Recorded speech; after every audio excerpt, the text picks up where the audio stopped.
Bayangkan ini.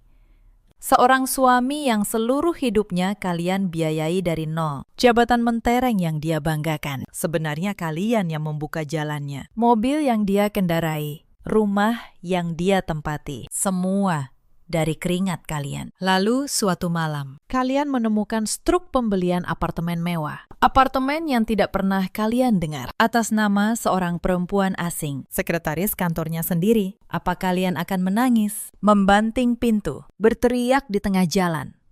Tidak. Kalian akan diam. Kalian akan tersenyum. Dan kalian akan membangun sebuah panggung. Panggung tempat seluruh keluarga besar menyaksikan kehancuran mereka. Di malam yang seharusnya menjadi malam paling membanggakan dalam hidup mereka. Halo, sahabat. Selamat datang kembali di kanal ini. Malam ini kita akan menelusuri sebuah pengkhianatan yang begitu dingin. Lalu menyaksikan balasan yang terasa lebih dingin lagi. Sebuah kisah tentang perempuan yang dikira mesin pencetak uang oleh dua orang yang paling dia percaya. Tapi sebelum kita mulai, izinkan saya menyapa kalian. Tulis di kolom komentar, kalian menonton dari kota mana malam ini? Dan untuk para perempuan tangguh di luar sana yang pernah dijatuhkan, tapi memilih untuk bangkit. Tunjukkan kekuatan kalian di kolom komentar. Kalau kalian membenci pengkhianatan yang memakai topeng cinta, tekan tombol suka. Nyalakan lonceng notifikasi, supaya kalian tidak ketinggalan kisah karma berikutnya. Sudah siap? Tarik napas. Mari kita mulai. Nama saya Anindya. Usia saya 37 tahun. Saya seorang auditor forensik dan pemilik sebuah firma akuntansi yang saya bangun sendiri dari sebuah ruko sempit di Tebet. Hingga kini mempekerjakan lebih dari 40 orang. Pekerjaan saya adalah membaca angka. Membaca apa yang orang sembunyikan di balik angka. Selama belasan tahun. Saya melacak penggelapan, memburu uang yang dilarikan, dan membongkar pembukuan ganda milik perusahaan-perusahaan besar. Ironisnya, kebusukan terbesar dalam hidup saya justru tumbuh di rumah saya sendiri. Dan saya, sang ahli, adalah orang terakhir yang melihatnya. Suami saya bernama Reza, 41 tahun, di atas kartu nama. Dia seorang manajer di sebuah perusahaan distribusi ternama. Posisi yang terdengar gagah di setiap acara keluarga, yang tidak pernah dia ceritakan. Perusahaan itu adalah jaringan klien lama firma saya. Saya yang merekomendasikan namanya. Saya yang menjamin kredibilitasnya di hadapan direksi. Status yang dia pakai untuk berdiri tegak di depan keluarga besar, sepenuhnya saya yang membangun. Kami menikah 9 tahun lalu. Saat itu, Reza hanyalah staf biasa dengan gaji pas-pasan dan tumpukan cicilan. Saya jatuh cinta pada caranya bercerita tentang masa depan. Saya tidak tahu masa depan yang dia maksud tidak pernah menyertakan saya di dalamnya. Kami belum dikaruniai anak. Dan di setiap arisan keluarga, kekosongan itu selalu menjadi pisau halus yang ditusukkan ibu mertua saya, Bu Sutina, dengan senyum yang manis. Dari luar, rumah tangga kami tampak sempurna. Pasangan mapan, mandiri, harmonis. Kami menjadi buah bibir penuh kekaguman. Bulan ini puncaknya, karena kami baru saja merampungkan sebuah rumah besar di Pondok Indah. Rumah itu sepenuhnya saya yang membiayai, dari uang muka hingga cicilan terakhir. Tapi di mata semua orang, itu rumah hasil kerja keras Mas Reza, sang manajer sukses. Kami berencana mengadakan syukuran rumah baru. Sebuah pesta besar, mengundang seluruh keluarga besar dari kedua belah pihak. Saya membayangkannya sebagai sebuah perayaan. Saya tidak tahu, malam itu akan menjadi sesuatu yang lain. Retakan pertama datang dari sebuah hal yang sangat sepele. Sore itu, saya sedang membereskan jas kerja Reza untuk dikirim ke Binatu. Sebuah rutinitas membosankan yang saya lakukan tanpa berpikir. Lalu jari saya menyentuh sesuatu di saku dalam jasnya. Selembar kertas terlipat rapi. Saya menariknya keluar. Itu adalah struk dari sebuah butik perhiasan paling eksklusif di pusat kota. Mata saya berhenti pada deretan angka yang tercetak tebal. 48 juta rupiah. Untuk satu set gelang dan anting emas putih bertabur berlian. Bagi Reza, yang gajinya selalu habis untuk gaya hidup eksekutif palsu, angka itu mustahil. Tapi hati kecil saya mencoba menepis prasangka. Minggu depan adalah ulang tahun saya yang ke-38. Logika saya yang biasanya setajam pisau sesaat tumpul oleh harapan yang naif. Saya berpikir, mungkin dia ingin menebus sikap dinginnya belakangan ini. Mungkin dia menyiapkan kejutan dengan senyum tipis yang menyimpan bahagia. Saya melipat kembali struk itu dan menyimpannya. Saya menanti hari ulang tahun saya seperti seorang gadis remaja. Saya bahkan membatalkan rapat penting dengan klien, hanya untuk menyiapkan makan malam istimewa di rumah. Namun realita pengkhianatan selalu lebih kejam dari imajinasi. Malam ulang tahun saya tiba bagai tamparan tak kasat mata. Reza pulang larut, membawa aroma parfum perempuan yang asing. Dia menyodorkan sekotak kue dari toko biasa, mengecup kening saya secara mekanis. Lalu, langsung tertidur. Tidak ada makan malam romantis. Tidak ada kotak beludru berisi perhiasan berlian. Sepotong kue di tangan saya mendadak terasa seperti gumpalan pasir yang menggores tenggorokan. Jika gelang mahal itu bukan untuk saya, istri yang membiayai seluruh hidupnya, lalu melingkar di pergelangan tangan perempuan mana. Pertanyaan itu menggantung sepanjang malam, sementara di sebelah saya. Reza tidur dengan napas tenang, seorang pria yang merasa aman. 2 hari kemudian, semesta membongkar kebusukan itu dengan caranya sendiri. Pagi itu, Reza buru-buru berangkat. Dia meninggalkan laptop pribadinya menyala di meja kerja, lupa menguncinya karena terburu-buru. Saya masuk ke ruang kerja untuk mencari berkas pajak tahunan kami. Layar yang menyala menampilkan sebuah aplikasi surel yang masih terbuka. Saya tidak berniat mengintip, tapi satu subjek surel menarik mata saya. Konfirmasi pemesanan dari butik perhiasan yang sama persis dengan struk di sakunya. Jantung saya berdetak tak karuan saat saya membukanya. Di sana tertera alamat pengiriman. Itu bukan rumah kami, bukan pula kantor Reza. Itu adalah alamat sebuah apartemen mewah di kawasan Kuningan. Sebuah unit yang ketika saya telusuri lebih jauh dalam riwayat surelnya, ternyata baru dibeli 6 bulan lalu. Atas nama seorang perempuan, Vania. Nama itu saya kenal. Vania adalah sekretaris pribadi Reza di kantor. Perempuan muda berusia 27 tahun, yang beberapa kali saya temui di acara kantor, yang selalu menyapa saya dengan begitu sopan, dengan senyum lembut, dan memanggil saya Kak Anindya dengan nada penuh hormat. Ingatan saya berputar cepat, menyusun teka-teki yang selama ini sengaja saya abaikan. Sikap Reza yang kian dingin, lemburnya yang kian sering. Perjalanan dinasnya yang anehnya selalu jatuh di akhir pekan. Dan apartemen itu, sebuah apartemen seharga miliaran, dibeli atas nama seorang sekretaris bergaji belasan juta. Uang itu, saya yakin, mengalir dari rekening yang saya isi dengan keringat saya sendiri. Pengkhianatan ini bukan sekadar perselingkuhan. Ini adalah penghinaan mutlak. Suami yang hidup nyaman dari hasil kerja saya, secara sadar membelikan apartemen dan berlian untuk perempuan lain. Mereka berdua menari di atas penderitaan saya, menganggap saya hanyalah mesin pencetak uang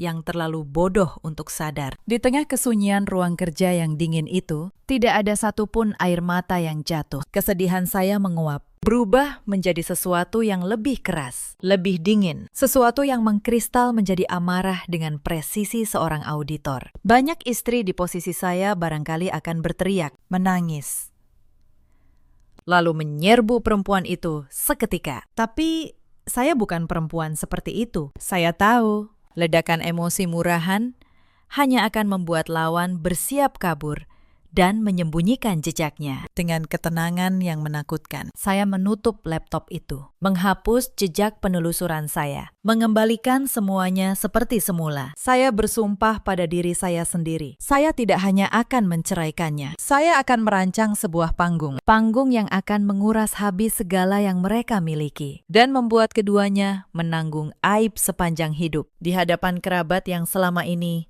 mengagungkan mereka. Babak pertama dari permainan ini baru terbuka, dan seluruh bidak kini ada dalam genggaman saya. Hari-hari berikutnya, saya menjadi aktris terbaik dalam hidup saya. Pagi itu, saat Reza keluar dari kamar mandi dan bersiap mengenakan kemejanya, saya menyambutnya seperti pagi-pagi biasa. Suara saya tetap rata, pandangan saya tetap teduh, tanpa secuil pun tuduhan. Saya bahkan dengan telaten memasangkan dasinya. Mas, pulang jam berapa? Saya masakan udang, saus padang kesukaanmu, tanya saya lembut.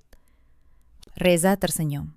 Senyum seorang pria yang merasa telah berhasil menipu istrinya 100%. Mungkin agak malam. Sayang, banyak laporan akhir bulan. Saya mengangguk patuh. Di dalam hati, saya tersenyum sinis. Sengaja saya biarkan egonya membengkak hingga ke titik buta paling fatal. Di rumah, saya melayaninya layaknya seorang raja. Saya menyiapkan air hangat, menyetrika kemejanya, dan tidak pernah sekalipun bertanya kemana perginya tabungan kami yang terus menurun. Sikap saya yang terlalu sempurna ini justru membuat Reza dan Fania semakin lengah. Semakin rakus, semakin berani. Mereka tidak tahu, kesunyian saya bukanlah tanda kelemahan. Itu adalah keheningan sebelum badai yang akan menyapu bersih keberadaan mereka. Langkah pertama saya bukanlah menyewa detektif. Langkah pertama saya adalah membuka pembukuan kami sendiri. Sebagai auditor, saya tahu di mana harus mencari. Malam itu, setelah memastikan Reza tertidur pulas, saya turun ke ruang kerja. Saya tidak menyentuh laptopnya kali ini. Saya membuka akses ke rekening bersama kami, dan rekening operasional yang selama ini saya percayakan sebagian kepadanya untuk urusan rumah tangga.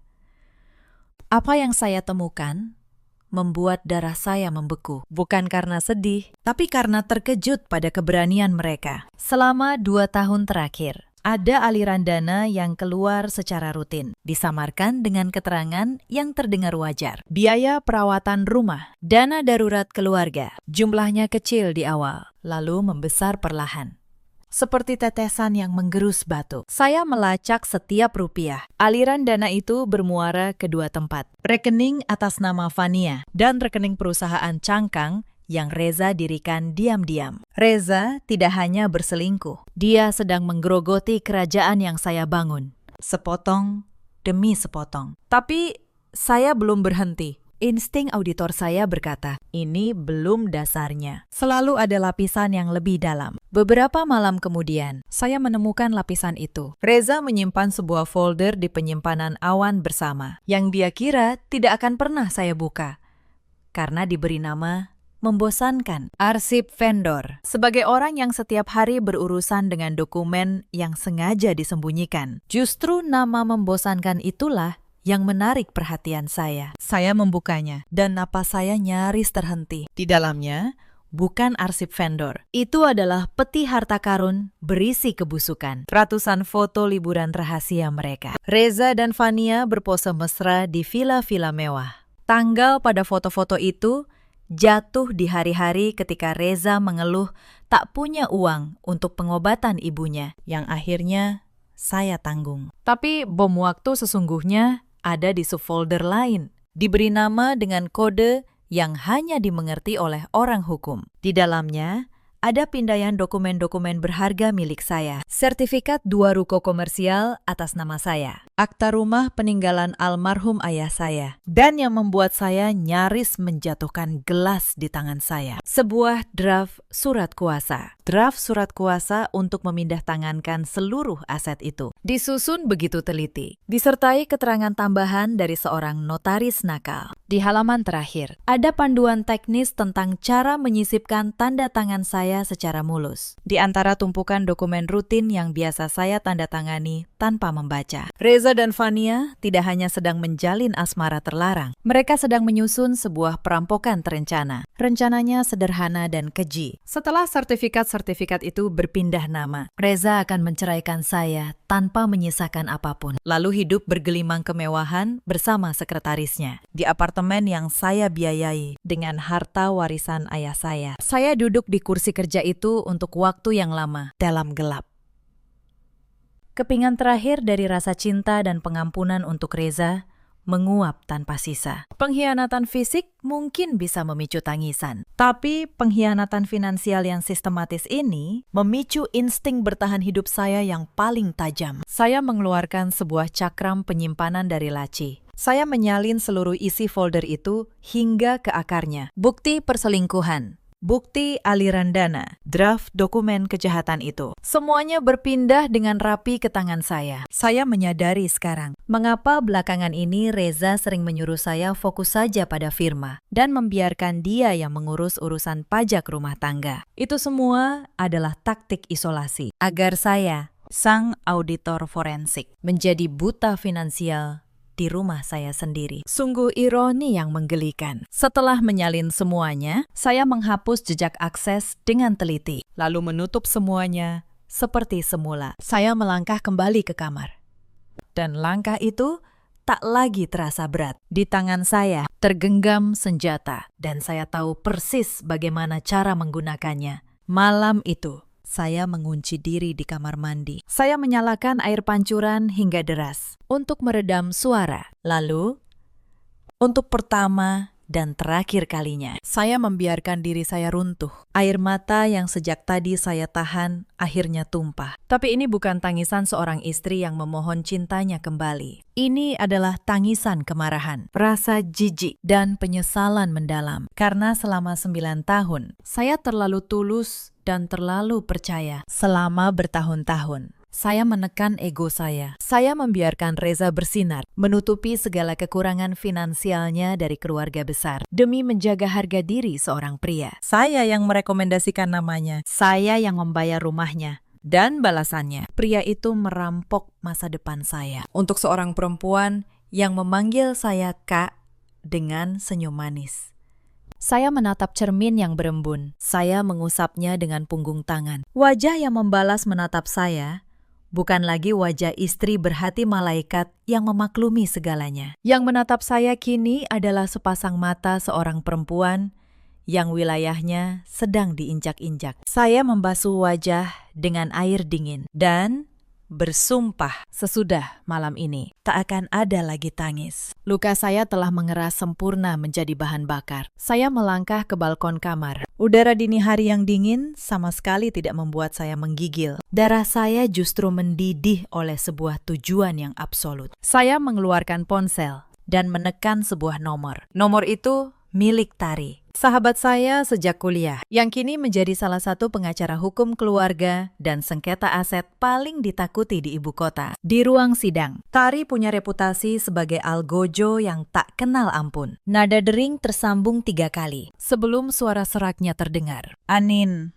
ini jam 3 pagi, ada yang sekarat atau ada yang butuh dikuburkan secara hukum. Saya menarik napas panjang, lalu berbicara dengan nada bening. Dua-duanya, diam-diam.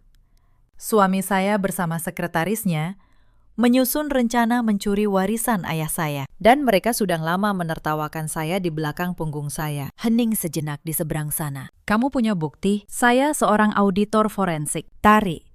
Saya punya jejak setiap rupiah. Sejak transaksi pertama, 2 tahun lalu. Saya punya draft dokumen palsu mereka. Yang saya butuhkan darimu adalah berkas perlindungan aset dan gugatan cerai paling menyakitkan yang pernah kamu buat. Di seberang sambungan, terdengar tawa pelan yang tajam. Anin, kamu menelepon orang yang tepat. Besok pagi, ke kantor saya. Kita akan membuat mereka berharap tidak pernah lahir. Perang telah resmi dideklarasikan. Dan saya memegang kendali penuh atas skenario kehancuran musuh saya. Selama 2 minggu berikutnya, saya bekerja di 2 dunia sekaligus. Di siang hari, di kantor Tari, dan di firma saya sendiri. Saya menjadi seorang ahli strategi. Saya dan Tari menyusun langkah demi langkah dengan presisi militer. Setiap dokumen, setiap rekening, setiap aset kami petakan. Langkah pertama yang kami eksekusi adalah memindahkan benteng seluruh aset warisan ayah saya, 2 ruko komersial, rumah tua, dan seluruh saham mayoritas firma akuntansi saya. Kami alihkan ke dalam sebuah perseroan terbatas yang baru. Sebuah badan hukum yang sah, yang kepemilikannya 100% di tangan saya, dan terkunci rapat dari klaim harta bersama. Rekening operasional yang selama ini Reza incar. Perlahan saya kosongkan ke rekening perusahaan yang tidak bisa dia sentuh. Saya melakukannya dengan begitu halus, transaksi demi transaksi, sehingga Reza sama sekali tidak menyadari bahwa tanah di bawah kakinya sedang ditarik perlahan. Di malam hari, di rumah, Saya tetaplah istri yang patuh dan polos. Saya tetap memasak, tetap tersenyum. Tetap bertanya tentang harinya dengan nada manja yang dibuat-buat. Reza, yang sama sekali tidak memiliki insting bahaya, semakin terlena. Dia bahkan sempat menceramahi saya agar tidak terlalu lelah mengurus firma dan mulai lebih memperhatikan penampilan. Saya mengangguk patuh, seperti kerbau yang dicocok hidungnya, sambil membiarkan kepercayaan dirinya membengkak hingga titik buta. Lalu saya bergerak ke target kedua. Vanya, saya tahu, untuk menjebak seorang predator, kalian harus memberinya umpan yang dia inginkan. Dan umpan yang paling diinginkan oleh perempuan seperti Vania adalah pengakuan bahwa dia sudah setara. Suatu sore, saya mengundang Vania ke sebuah kafe mewah di pusat kota. Saya mengirim pesan dengan nada hangat, mengatakan, saya ingin berterima kasih karena dia sudah banyak membantu Mas Reza. Vania datang dengan wajah berseri. Dia mengenakan gaun yang berusaha keras terlihat mahal, dipadu sepatu hak tinggi. Saat melihat saya, dia langsung memasang wajah hormatnya, memeluk saya seolah saya kakak yang paling dia sayangi. Kak Anin,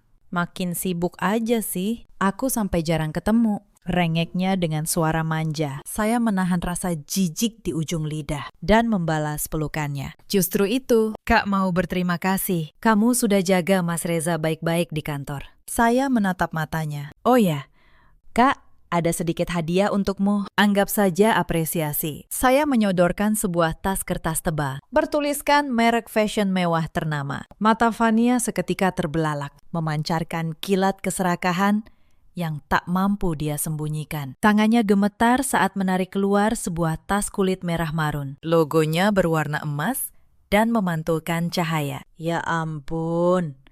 Kak Anin, ini kan harganya puluhan juta. Aku nggak pantas pakai yang semahal ini, ucapnya. Padahal jemarinya sudah mencengkeram erat gagang tas itu. Takut saya berubah pikiran. Pantas. Kok?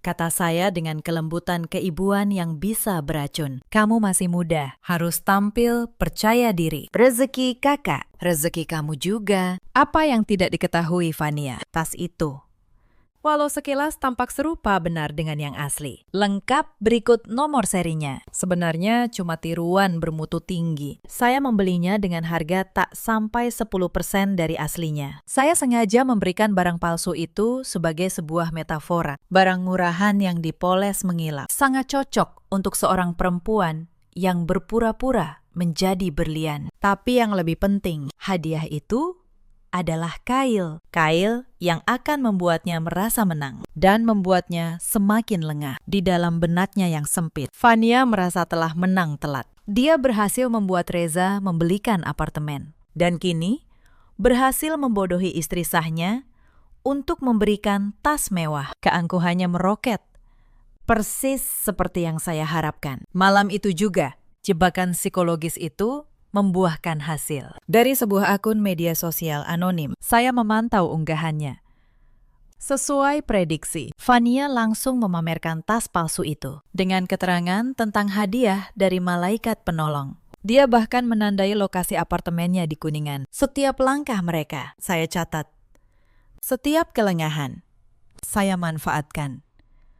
Mereka pikir mereka sedang berpesta di atas kepolosan saya. Padahal, setiap putaran tarian itu membawa mereka semakin dekat ke panggung yang sudah saya siapkan. Lalu, tiba bagian yang paling penting, memilih waktu dan tempat eksekusi. Saya tidak perlu mencari jauh. Reza sendiri yang menyediakannya. Malam syukuran rumah baru kami. Sebuah malam yang seharusnya menjadi puncak kebanggaan Reza. Malam di mana dia akan berdiri di tengah keluarga besar, menerima pujian sebagai pria sukses, pemilik rumah megah di Pondok Indah. Dan saya memutuskan di malam itulah, di puncak keangkuhannya, panggung itu akan saya runtuhkan tepat di atas kepalanya. Seminggu sebelum acara, saya bergerak diam-diam. Saya menghubungi seorang teknisi kepercayaan dari jaringan tari yang biasa menangani kasus pengamanan dan pembuktian. Saya menyewanya untuk satu pekerjaan yang sangat spesifik. Rumah baru kami memiliki sebuah ruang keluarga di lantai 2, lengkap dengan sofa dan area santai yang sengaja saya rancang terpisah dari keramaian. Di ruangan itulah Sang teknisi memasang 2 unit kamera nirkabel beresolusi tinggi, lengkap dengan mikrofon. Tersembunyi sempurna di balik celah ventilasi dan sebuah lukisan abstrak. Perangkat itu dirancang untuk merekam dan menyiarkan langsung setiap pergerakan dan setiap kata yang terucap di ruangan itu. Sang teknisi juga akan menyamar sebagai operator audiovisual di acara, mengendalikan proyektor raksasa di aula utama lantai bawah. Semua sudah siap.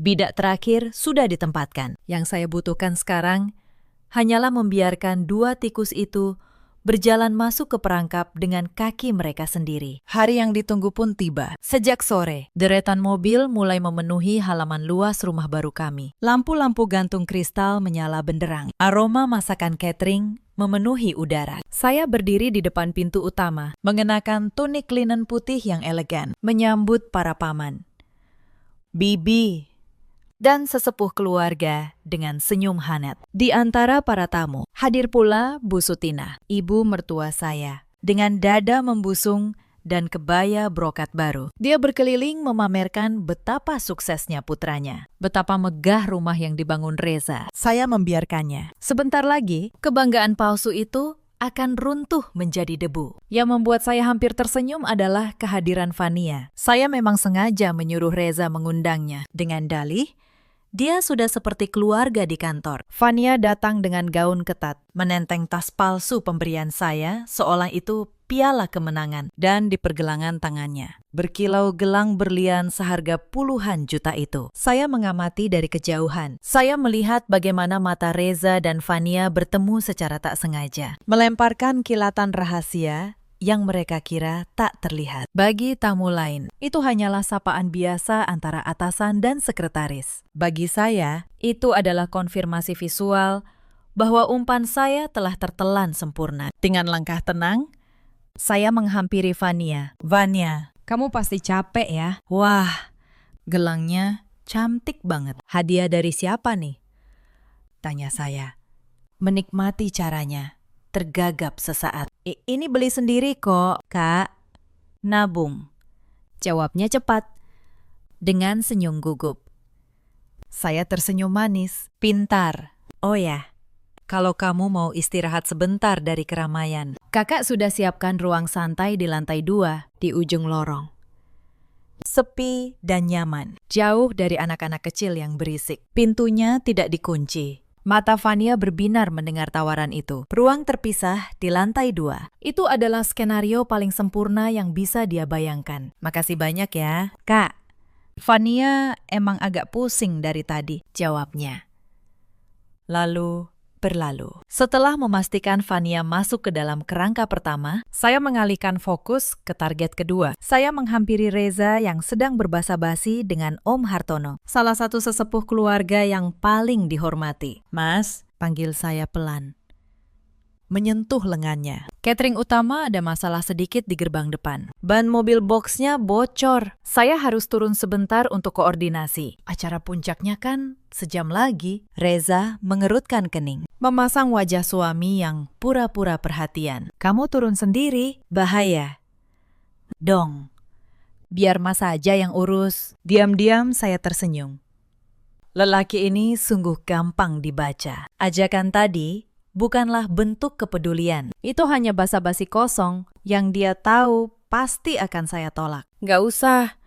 Mas, vendornya agak rewel. Harus saya yang turun langsung. Mas, di sini saja. Temani keluarga ya, kata saya. Lalu saya menambahkan dengan nada seringan mungkin. Oh iya, kalau Mas capek basa-basi, istirahat saja dulu di ruang santai lantai 2. Fania tadi juga saya suruh istirahat di situ karena pusing. Ruangannya luas, ada sofanya. Kalimat terakhir itu adalah pelatuk. Saya melihat mata Reza membesar sekian detik sebelum dia cepat-cepat menguasai ekspresinya. Ya sudah, hati-hati di jalan. Jangan terlalu lama ya. Mas, mau lihat proyektor dulu di aula? Saya mengangguk patuh, memutar tubuh. dan berjalan keluar menuju mobil saya yang terparkir agak jauh. Tapi saya tidak menyalakan mesin. Saya hanya duduk dalam diam di dalam mobil, di balik rimbunnya pepohonan, tersembunyi dari pandangan rumah. Saya mengeluarkan sebuah tablet dari dalam tas dan membuka sebuah aplikasi. Layar tablet itu menampilkan sebuah ruangan. Ruang santai di lantai 2. Gambarnya jernih. Audionya bersih. Saya tahu apa yang akan terjadi selanjutnya. Begitu mobil saya terlihat menjauh, Reza pasti akan mencari alasan untuk meninggalkan keramaian dan menyelinap naik ke lantai 2. Ruang santai itu bukan sekedar tempat istirahat. Itu adalah arena yang telah saya persiapkan dengan sangat matang. Tidak lama, layar tablet saya menangkap pergerakan. Pintu ruangan terbuka. Fania masuk, lalu duduk di sofa, memainkan ponselnya sambil sesekali tersenyum sendiri. Beberapa menit kemudian, pintu terbuka lagi. Reza masuk, lalu menutup dan mengunci pintu dari dalam. Bunyi klik kunci itu terekam jelas oleh mikrofon. Lama banget.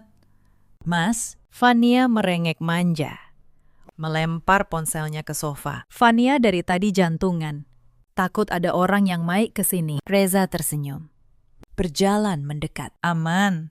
Sayang, si Anin bodoh itu lagi sibuk ngurusin ban bocor di bawah sana. Dia emang cuma pantas jadi tukang hitung yang ngurusin angka. Saya menatap layar dengan tenang. Setiap kata yang keluar dari mulut mereka mengalir masuk ke dalam memori penyimpanan, permanen dan tak terbantahkan. Fania terkikik. Jemarinya memainkan gelang berlian di pergelangan tangannya. Mas, aku kadang heran loh. Mbak Anin itu cerdas, auditor terpandang. Tapi soal suami sendiri malah buta. Tak semahal ini dia kasih ke aku. Tanpa tahu, justru suaminya lah pembeli semuanya. Dia mengangkat pergelangan tangannya, memamerkan gelang itu ke kamera tanpa dia sadari. Tawa mereka begitu culas. Itu adalah representasi paling nyata dari seorang benalu. Reza ikut tertawa, membelai rambut Fania. Biarkan saja dia merasa pintar dengan firmannya itu. Kamu tenang saja.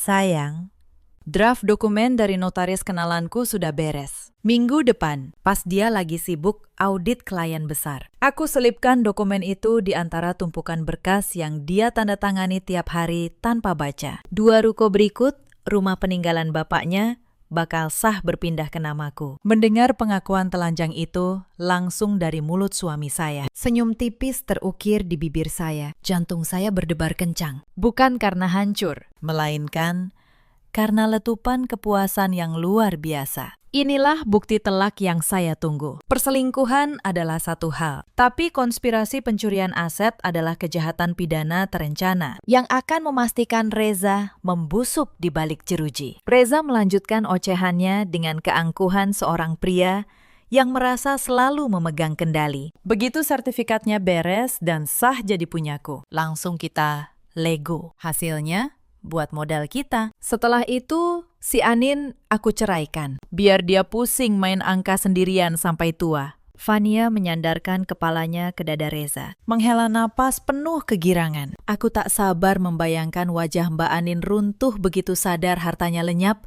dan dia terusir dari rumahnya. Jemari saya yang masih dihiasi cincin pernikahan bergerak di atas layar tablet. Saya tidak hanya merekam momen menjijikan itu. Saya membuka aplikasi pesan dan mengetik satu baris perintah kepada sang teknisi yang sedang menyamar sebagai operator proyektor di aula. Sambungkan umpan video siaran langsung dari kamera saya ke proyektor raksasa di aula. Sekarang, kunci sistemnya agar tidak bisa dimatikan secara manual. Balasan datang dalam hitungan detik. Sistem terkunci. Saluran siap. Menunggu aba-aba untuk mematikan lampu utama. Saya bersandar nyaman di jok mobil. Pertunjukan pemanasan di lantai 2 telah usai. Kedua tikus itu telah dengan sukarela melompat masuk ke perangkap baja, menari riang di atas ketamakan mereka sendiri. Sekarang, giliran sang nyonya rumah naik kembali ke panggung utama. Saya keluar dari mobil. Tak ada secuil pun panik atau marah tersisa di wajah saya. Saya melangkah anggun menapaki jalan setapak menuju pintu utama, di mana suara riuh keluarga besar menyambut. Di dalam aula, suasana hangat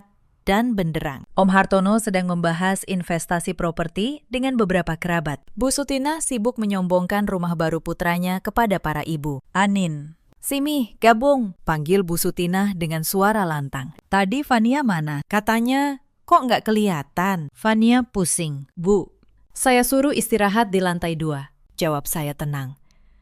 "Sebentar lagi acara intinya mulai." "Bu, nanti pasti rasa pusingnya langsung hilang." Saya melirik ke ujung ruangan. Sang teknisi memberikan anggukan kecil. Layar proyektor raksasa berukuran 3 kali 4 meter sudah terpasang sempurna di tengah panggung kecil. Semua orang mengira itu untuk menayangkan video kenangan keluarga. Tepat pukul 8 malam, saya meraih mikrofon dan melangkah ke tengah ruangan. Ketukan sepatu saya di lantai kayu menghentikan dengung percakapan. Semua mata kini tertuju pada saya. Bapak, Ibu, serta segenap kerabat yang saya muliakan. Suara saya mengalun jernih. Saya berterima kasih atas waktu yang Anda luangkan malam ini untuk ikut meresmikan rumah baru kami. Saya menjeda kalimat, membiarkan senyum hangat terlihat di wajah saya. 9 tahun membangun rumah tangga bukan perkara mudah. Menjaga kesetiaan, kejujuran, serta kepercayaan menuntut perjuangan dari kedua belah pihak. Saya menjeda lagi, membiarkan kata kesetiaan dan kejujuran meresap ke dalam benak para hadirin. Sebagai wujud rasa syukur malam ini, saya sudah menyiapkan sebuah tayangan yang amat istimewa. Sebuah tayangan eksklusif yang akan membuka mata kita semua tentang arti kejujuran di dalam keluarga ini sendiri. Beberapa kerabat bertepuk tangan antusias. Bu Sutinah tersenyum lebar, menanti tayangan haru. Orang tua saya yang duduk di kursi kehormatan tampak berkaca-kaca, terharu oleh dedikasi putri tunggal mereka. Sayang sekali, Mas Reza dan Fania sedang berhalangan hadir di ruangan ini, sambung saya.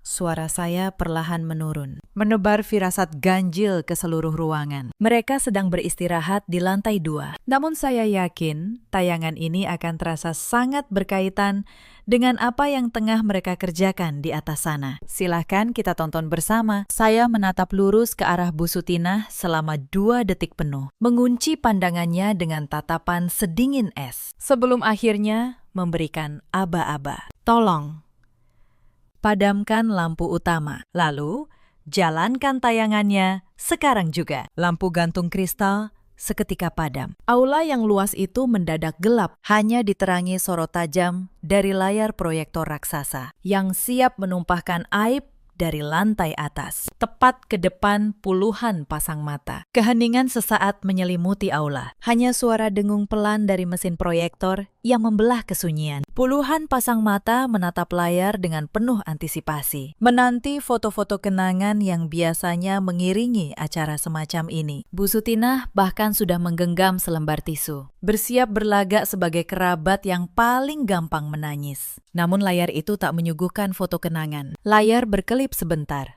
lalu memunculkan satu cuplikan video beresolusi tinggi, tajam dan penuh warna. Itu bukan rekaman masa lalu, itu adalah siaran langsung. Berasal dari sebuah ruangan yang dikenali siapapun yang tadi sempat berkeliling melihat rumah ini. Itu adalah interior ruang santai di lantai 2. "Loh, ini kan ruang santai di atas. Kok videonya di sini?" gumam Om Hartono, mengernyitkan dahi. Belum sempat ada yang menjawab, suara dari tayangan itu meledak begitu tajam memenuhi ruangan. Desahan dan kikikan seorang perempuan terdengar jelas ke setiap sudut aula, menggema di antara dinding-dinding rumah. "Mas Reza, nakal deh." Geli tahu, suara itu adalah suara Fania. Suara yang biasanya dibuat sopan dan hormat saat menyapa keluarga, kini mendesah syarat akan sesuatu yang lain. Keterkejutan menyengat puluhan orang di ruangan itu seperti aliran listrik. Mata mereka terbelalak saat kamera menyorot jelas ke sofa. Di sana, terpampang tak terbantahkan, sosok Reza dan Fania sedang berpelukan mesra. Kemeja Reza yang tadi rapi kini setengah terbuka. Fania mengalungkan lengannya di leher suami dari perempuan yang selama ini memberinya pekerjaan dan hadiah. Gelang berlian seharga puluhan juta itu berkilau di pergelangan tangannya, menjadi saksi bisu pengkhianatan paling kotor dalam keluarga itu. Suasana di aula berubah seketika. Tisu di genggaman Bu Sutinah terlepas. Bibir wanita yang tadi gemar menyombong itu terbuka tanpa suara. Wajahnya memutih. Tangan ibu saya gemetar mencengkeram lengan ayah saya. Ayah saya berdiri kaku, dengan tatapan yang tak percaya. Apa ini? Astagfirullah, bisik salah satu bibi dengan suara bergetar, sambil menutup mata anak-anak kecil yang ikut hadir. Di tengah kepanikan masar itu, saya berdiri tegak di sudut panggung. Wajah saya sedingin batu. Tak ada setetes pun air mata. Saya menatap lekat kehancuran moral suami dan sekretarisnya yang sedang dipertontonkan tanpa sensor di depan semua orang yang mereka hormati. Di masyarakat kita, aib yang dibongkar di muka umum seperti ini menjadi vonis mati bagi kedudukan sosial pelakunya. Reputasi Reza sebagai menantu dan suami idaman hancur lebur menjadi debu dalam hitungan detik. Citra Fania sebagai sekretaris lugu yang sopan, robek berkeping-keping, digantikan oleh cap perebut suami orang yang akan melekat seumur hidupnya. Ya Tuhan! Baannya, jeritan Bu Sutinah akhirnya pecah, memecah keheningan maut di aula. Wanita itu bangkit dengan kaki gemetar. Matanya menatap nyeri ke layar yang terus menyiarkan adegan tak senonoh itu. Dia memegangi dadanya yang sesak, nyaris pingsan. Tapi pukulan paling mematikan belum dijatuhkan. Saya memberi isyarat kecil kepada sang teknisi. Dia menaikkan volume audio hingga maksimal. Ini bukan sekedar pertunjukan perselingkuhan. Ini adalah panggung pembuktian sebuah kejahatan yang jauh lebih mengerikan. Di layar, adegan mesra itu terhenti. Reza berguling ke sisi sofa, meraih segelas minuman. Fania merapatkan tubuhnya. Jarinya memainkan gelang berlian di lehernya. Mas, aku kadang heran loh. Suara Fania bergema bening ke penjuru aula, menembus tangis keluarga yang sedang menyaksikan. Mbak Anin itu cerdas, auditor terpandang. Tapi untuk urusan suami, malah buta sama sekali. Tas semahal ini dia kasih ke aku. Tanpa tahu, justru suaminya lah pembeli semua perhiasanku. Di barisan depan, ayah saya menggenggam tangannya erat sekali, sampai ruas jarinya memucat. Wajah tuanya merah pada menahan amarah. Mendengar putri tunggal kesayangannya direndahkan oleh perempuan yang baru saja diberinya keramahan. Lalu tawa angkuh Reza terdengar, membakar habis sisa simpati yang mungkin masih ada. Biarkan saja dia merasa pintar dengan firmannya itu, kata Reza dengan nada congkak. Perempuan macam dia memang sudah takdirnya jadi alat pengeruk uang untuk kita. Tenang, sayang. Untuk minggu depan, semua sudah beres. Notaris kenalanku selesai menyiapkan draft tanda tangan palsunya. Nanti, sewaktu dia tenggelam, mengaudit klien besar. Dokumen balik nama 2 ruko serta rumah peninggalan bapaknya akan kuselipkan. Sertifikat itu sah jadi milikku. Lalu kita lepas cepat-cepat. Setelahnya, si Anin yang melarat itu langsung kuceraikan, biar dia limbung seorang diri. Pernyataan Reza barusan ibarat bom yang dijatuhkan tepat di tengah keluarga besar. Kalau perselingkuhan tadi membuat mereka muat, maka rencana merampas harta warisan inilah yang menyulut kemarahan sampai ke ubun-ubun. Di masyarakat kita, harta warisan adalah garis merah yang menyangkut kehormatan darah. Mendengar seorang menantu berencana merampok harta peninggalan ayah mertuanya dan menghancurkan putri kandung keluarga adalah sebuah deklarasi perang terbuka. Kurang ajar. Laki-laki tidak tahu diri. Suara bariton Om Hartono menggelegar, mengalahkan audio dari layar. Dia melompat dari kursinya. Wajahnya merah padam. Ayah saya yang biasanya tenang ikut berdiri. Dadanya naik turun, menahan emosi yang meluap. Di layar, Fania masih terkikik genit. Aku benar-benar penasaran. Mas, ingin melihat raut Mbak Anin hancur ketika dipaksa keluar dari rumahnya. Ibuku pasti bangga sekali bila aku berhasil menikahi pengusaha sekaya kamu. Pengakuan itu ibarat paku terakhir yang menancap di peti mati mereka sendiri. Rekaman yang ditayangkan langsung di depan puluhan saksi ini punya bobot sosial yang mutlak. Tidak akan ada lagi celah bagi Reza untuk memutarbalikkan narasi. Tidak ada lagi kesempatan berpura-pura menjadi suami yang tertekan. Mulut mereka sendirilah yang menjerat leher mereka. Semuanya terekam, jelas, dan disaksikan oleh setiap sesepuh keluarga. Saya mengangkat tangan dengan gerakan lambat namun berwibawa. Sebuah isyarat tanpa suara. Layar proyektor berkedip, lalu mati total, mengembalikan kegelapan ke aula selama beberapa detik. Sebelum akhirnya, lampu kristal kembali menyala terang. Pergantian cahaya yang tiba-tiba itu seakan menyentak para tamu dari mimpi buruk, lalu menjatuhkan mereka ke kenyataan yang lebih menyeramkan. Sunyi yang mencekik menyelimuti aula. Bisik-bisik pun lenyap. Yang tersisa cuma deru napas tertahan, tatapan penuh murka, serta sedu-sedan yang ditahan beberapa kerabat perempuan. Saya melangkah tenang menuruni panggung. Wajah saya tidak menyiratkan kesedihan seorang istri yang dikhianati. Saya memancarkan aura seorang yang baru saja memenangkan perang, tanpa perlu menghunus pedang. Saya berhenti tepat di depan Om Hartono dan ayah saya. Saya kira, kata saya dengan nada rata nan dingin, kejutan malam ini sudah cukup terang. Kimi, saatnya kita menjenguk dua tamu istimewa kita di lantai atas. Kalimat itu menjadi aba-aba eksekusi. Om Hartono mewakili harga diri keluarga yang diinjak-injak, mengangguk tegas. Dia melangkah lebar menuju tangga utama, diikuti ayah saya, beberapa paman berbadan kekar, serta kerabat lelaki lain. Di barisan paling buntut, Bu Sutinah terseok mengikuti dengan air mata berderai. Saya menutup barisan di belakang, menyaksikan arak-arakan amarah itu dengan senyum tipis yang membuat ngeri. Di lantai 2, pintu ruang santai masih terkunci dari dalam. Suara percakapan dan tawa masih terdengar samar menembus celah pintu. Reza dan Fania sama sekali tidak menyadari. Badai justru tengah mengepung, tepat di depan hidung mereka. Om Hartono tidak membuang waktu untuk mengetuk. Dengan sekali dorongan keras dari bahunya dan dua paman lainnya, pintu itu jebol. Daun pintu terpelanting menghantam dinding.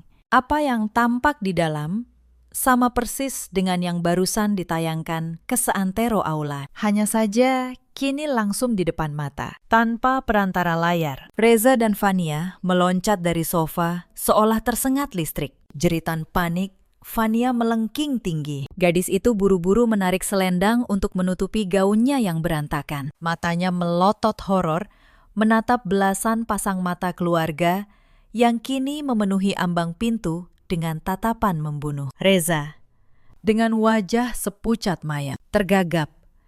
Om, ini salah paham. Suaranya parau, mengangkat tangan seolah mencoba menahan tsunami yang sudah terlanjur menyapu daratan. Ayah saya maju selangkah, jari tuanya yang bergetar mengarah lurus ke muka menantunya. Salah paham. Kami semua, puluhan orang di lantai bawah, barusan mendengar sendiri rencanamu merampok warisan anak saya. Belum sempat Reza membela diri, Bu Sutinah menerobos masuk. Perempuan tua itu melupakan semua sopan santun, menerjang ke arah Fania dan mendaratkan sebuah tamparan keras di pipinya. Anak tidak tahu malu, jerit Bu Sutinah histeris. Anin yang kasih kamu kerja, kasih kamu hadiah. Ini balasanmu. Merebut suami orang yang sudah baik sama kamu. Fania hanya bisa meringkuk di sudut sofa, memegangi pipinya yang memerah. Menangis meraung-raung, tapi air mata itu tidak menyentuh siapapun di ruangan itu. Di tengah kekacauan, Reza mencoba memainkan kartu terakhirnya. Kartu paling pengecut. Sayang, tolong dengarkan Mas dulu. Ini tidak seperti yang kalian lihat. Ini Fania yang sejak awal terus menggoda Mas. Dia yang memancing Mas ke ruangan ini, rajuk Reza. Berusaha menimpakan seluruh kesalahan kepada selingkuhannya itu. Begitu sadar, dirinya hendak dikorbankan. Tatapan Fania berkilat penuh dendam. Bohong.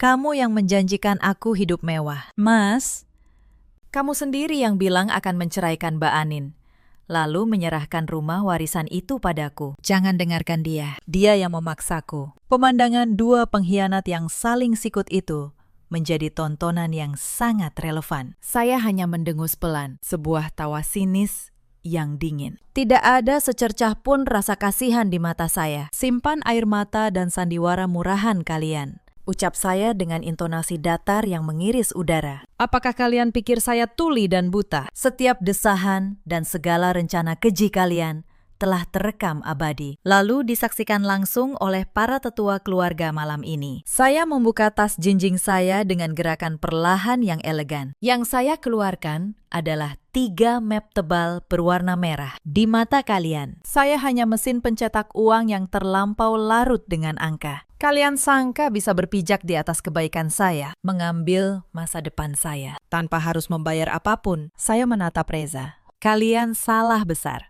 Sebab saya tak pernah maju berperang sebelum memastikan lawan saya runtuh sepenuhnya. Saya mengangkat map pertama dan melemparkannya ke arah Reza, hingga kertas-kertasnya berhamburan ke lantai. Map pertama, itu salinan sah gugatan cerai yang sudah dimasukkan pengacara saya ke pengadilan. Tidak ada lagi proses damai. Sejak detik ini, kamu bukan suami saya lagi. Pakaianmu sudah saya antar ke rumah ibumu sore tadi. Reza memungut selembar kertas dengan tangan gemetar. Meski hancur, insting serakahnya masih mencoba bertahan. Silakan saja kau ceraikan aku, Anin. Tapi ingat, undang-undang negeri ini mengenal harta bersama. Firma rumah ini.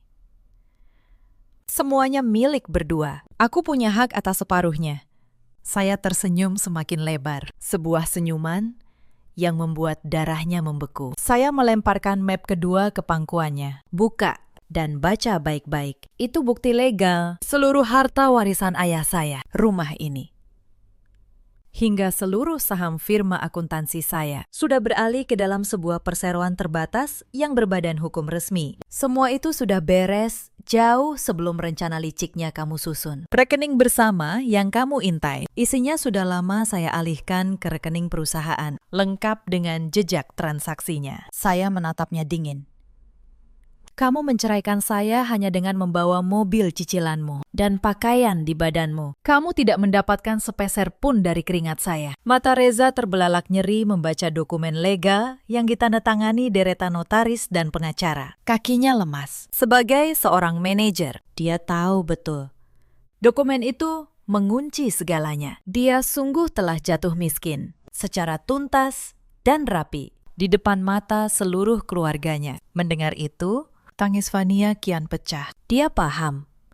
Lelaki kaya yang ia impikan sebentar lagi hanyalah orang melarat. Tapi saya belum selesai. Saya mengangkat map ketiga. Map terakhir yang paling mematikan. Dan menjatuhkannya tepat di antara mereka berdua. Map ketiga inilah jalan kalian menuju kehancuran yang nyata. Isinya salinan laporan polisi untuk percobaan penggelapan aset sekaligus pemalsuan surat berharga. Rekaman obrolan kalian tadi menjadi bukti utamanya. Notaris kenalanmu itu sudah lebih dulu diamankan tadi sore. Sebentar lagi, mobil polisi akan tiba di halaman rumah ini untuk menjemput kalian berdua. Selamat menikmati bulan madu kalian di balik jeruji. Ledakan terakhir itu menghantam dengan kekuatan yang mustahil ditahan. Reza tersungkur, memeluk lantai.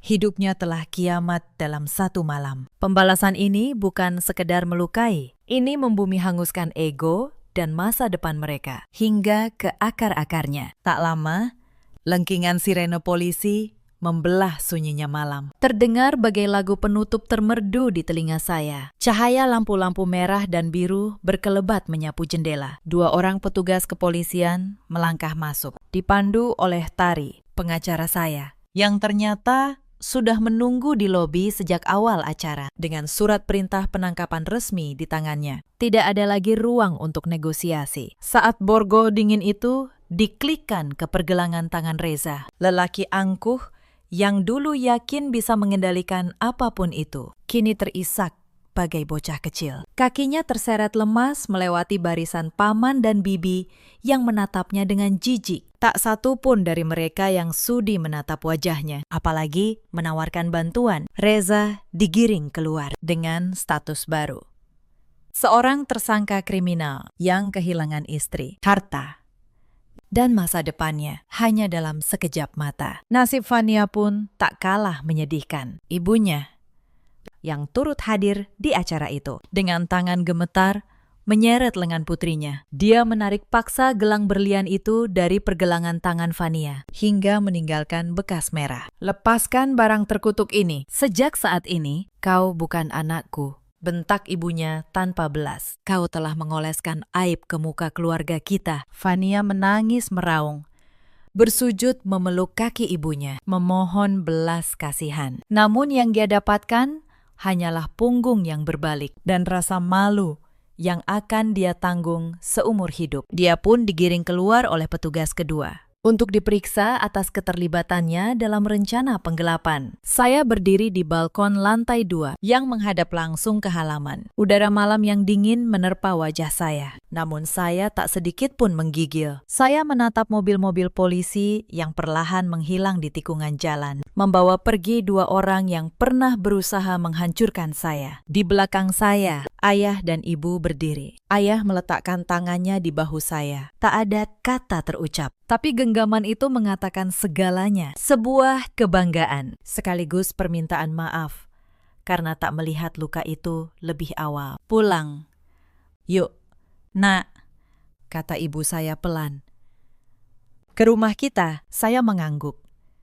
Rumah megah di Pondok Indah ini, yang saya bangun dengan keringat saya, kini terasa hanya seperti sebuah panggung tempat saya menutup sebuah babak. Besok, saya akan kembali ke kehidupan saya, ke firma saya, ke angka-angka yang tidak pernah mengkhianati saya. Cerita ini mengajarkan kita satu hal yang sederhana, namun sering kita lupakan. Jangan pernah meremehkan kekuatan seorang perempuan yang tenang. Keheningan seorang perempuan bukanlah tanda dia lemah atau dia tidak tahu. Terkadang, keheningan itu adalah suara dari seseorang yang sedang menghitung, sedang mempersiapkan, dan sedang memutuskan bahwa dia sudah cukup. Ada banyak perempuan di luar sana yang seperti saya dulu, yang banting tulang membiayai rumah tangga, yang menutupi kekurangan pasangannya demi menjaga harga diri keluarga, namun justru dianggap sebagai mesin pencetak uang yang bisa dibodohi. Ada juga banyak pria seperti Reza di luar sana. Pria yang lupa diri, yang menukar seseorang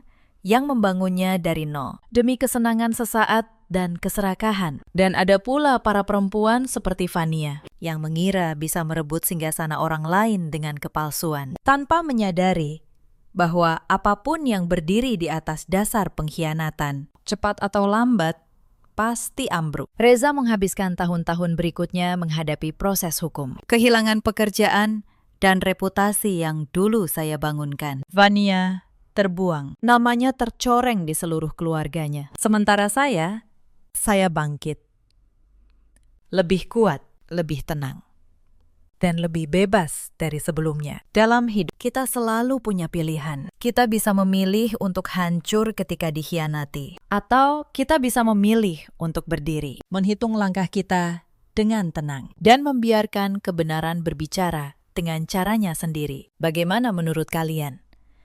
Apakah yang dilakukan Anin sudah tepat, atau kalian punya pendapat lain? Ceritakan kisah dan pemikiran kalian di kolom komentar. Mungkin cerita kalian akan menjadi pelajaran berharga bagi orang lain. Jika kalian menikmati kisah ini, jangan lupa tekan tombol suka dan berlangganan untuk kisah-kisah karma lainnya. Terima kasih sudah menemani saya sampai akhir. Sampai jumpa di cerita berikutnya.